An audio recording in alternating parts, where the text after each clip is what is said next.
Hello friends, welcome to I exam B. आज हम लोग बात करेंगे कुछ पारिभाषिक शब्दों के बारे में।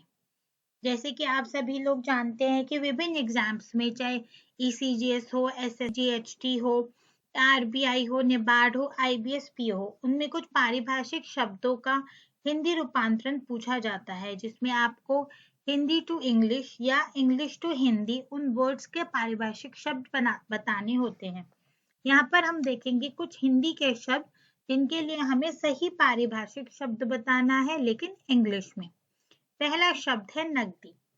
नकदी के लिए सही पारिभाषिक शब्द है, पहला ऑप्शन है कैश इन हैंड, दूसरा ऑप्शन है hard cash, cash payment, cash in impressed, none of these. अब हमें बताना है कि इसके लिए सही पारिभाषिक शब्द क्या होगा। हम आइए एक एक करके एक एक वर्ड का मीनिंग देखते हैं। पहला है cash in hand. Cash in hand का अर्थ होता है पास नकदी, यानी जो आपके पास जो नगद पैसा होता है उसे हम कहते हैं cash in hand. Hard cash का अर्थ होता है जो उस व्यक्ति के पास पैसा है और वो तुरंत उपयोग कर सकता है। देखिए यहाँ पर कैश इन हैंड और हार्ड कैश में डिफरेंस है। हार्ड कैश का अर्थ होता है कि जब आपको पैसे की जरूरत पड़े उस समय आपके पास जो पैसा उपलब्ध होता है और आपने उसे तुरंत उपयोग कर लिया, तो उसे हार्ड कैश बोला जाता है। कैश इन हैंड होता है मतलब कभी भी अगर आपके पास कुछ भी कैश उपलब्ध है तो उसे कैश इन हैंड कहा जाता है। कैश पेमेंट का अर्थ होता है नगद भुगतान करना। कैश इन इम्प्रेस्ड का मतलब होता है अग्रदाय में नगद, यानी कि लोगों को इम्प्रेस्ड के ऊपर पैसा देना, या आप कह सकते हैं एडवांस पैसा देना, तो उसे कैश इन इम्प्रेस्ड कहते हैं। तो यहाँ पर हार्ड नकदी के लिए सही पारिभाषिक शब्द होगा हार्ड कैश।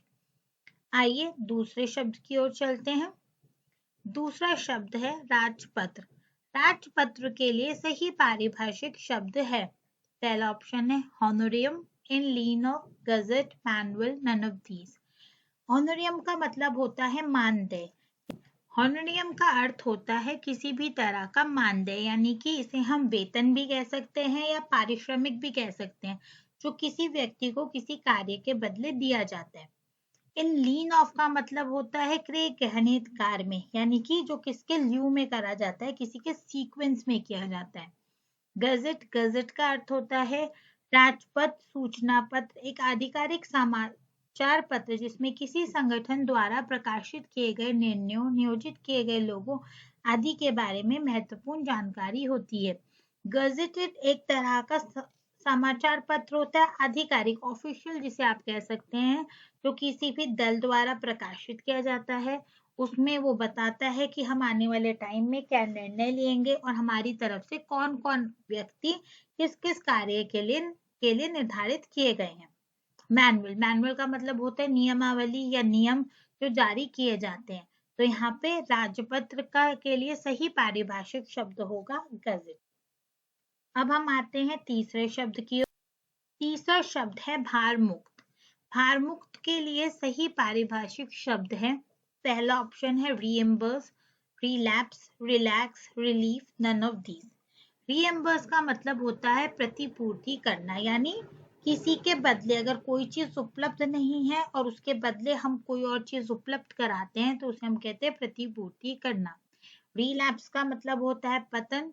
रिलैप्स जो होती है, लैप्स, रिलैप्स, आपने ये शब्द नॉर्मली सुने होंगे पॉलिसीज के रिगार्ड में, जब हम बोलते हैं कि पॉलिसी लैप्स हो गई। रिलैक्स, रिलैक्स का मतलब होता है आराम करना, और रिलीफ का अर्थ होता है छोड़ना, यानी कि भार मुक्त करना। तो भार मुक्त के लिए सही पारिभाषिक शब्द है रिलीफ। अब हम आते हैं अगले शब्द की ओर। अगला शब्द है निरस्त करना। निरस्त करना के लिए सही पारिभाषिक शब्द है, पहला ऑप्शन है रिवैलिडेट, दूसरा ऑप्शन है रूटीन, थर्ड है रिवोक, फोर्थ है नन ऑफ दीज, और फिर है वॉइड। अब रिवैलिडेट का मतलब क्या होता है? पूर्ण वैधीकरण, यानी जब हम किसी चीज को वैलिडेट कर रहे हैं, यानी कि हम उसको वैध घोषित कर रहे हैं। रिवैलिडेट का मतलब होता है उसे पुनः वैध घोषित करना। रूटीन, रूटीन का अर्थ होता है दिनचर्या। रिवोक का मतलब होता है निरस्त करना, मतलब खारिज करना। और वॉइड का अर्थ होता है खालीपन, जैसे जहाँ पर कोई गैप क्रिएट हो जाता है या खालीपन क्रिएट हो जाता है तो हम उसे वॉइड कहते हैं। तो यहाँ पे निरस्त करने के लिए सही पारिभाषिक शब्द होगा रिवोक। अब हम आते हैं नेक्स्ट वर्ड की तरफ, लास्ट नॉट द लीस्ट, प्रतिपूर्ति के लिए सही पारिभाषिक शब्द है प्रतिपूर्ति, यानी कि पहला ऑप्शन है रियम्बर्स। रियम्बर्स का अर्थ होता है प्रतिपूर्ति, यानी किसी चीज की पूर्ति को उपलब्ध कराना। टोटल का अर्थ होता है कुल, यानी किसी चीज का जब कुल जमा जो आता है उसे हम टोटल कहते हैं। सप्लाई होती है आपूर्ति, यानी कि जब हम किसी चीज को उपलब्ध कराते हैं। कंपनसेशन होता है मुआवजा, अगर किसी के साथ कुछ मिसहैपनिंग हो जाए, कोई दुर्घटना हो जाए तो उसको उसके बदले में जो मुआवजा दिया जाता है उसे हम कंपनसेशन कहते हैं। ये आपने देखा है, यहाँ पे हमने कुछ पारिभाषिक शब्दों के बारे में पढ़ा। आप सब लोग जानते हैं कि आरबीआई असिस्टेंट मैनेजर राजभाषा के लिए नोटिफिकेशन आ चुकी हैं।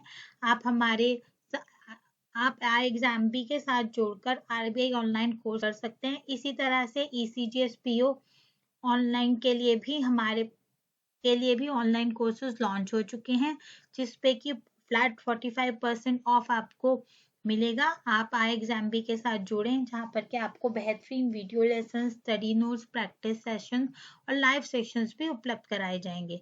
तो इसलिए iExamB के साथ जुड़ें, हमारे चैनल को सब्सक्राइब करें और अपने एग्जाम की बेहतरीन तैयारी करें। धन्यवाद।